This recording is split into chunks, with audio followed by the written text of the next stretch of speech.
No? Kung tayo may kausap na foreigner at hindi natin alam yung yung English ng tili. Okay? Ang English ng tili is rake. No? Meaning is yung high pitching sound. Dahil ikaw ay nakaramdam ng excitement, sakit.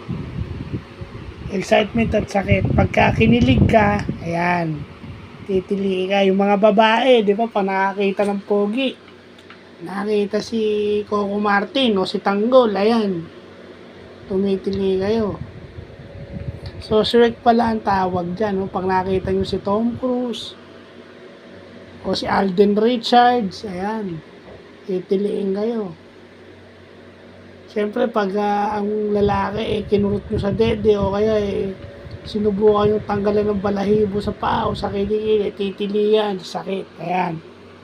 So, yun.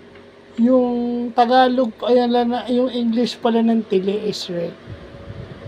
So, yeah, para pag may kausap tayong foreigner, di ba, hindi tayo mag-i-equivocate. No?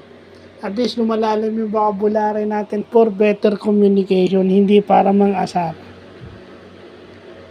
So, yun lang po.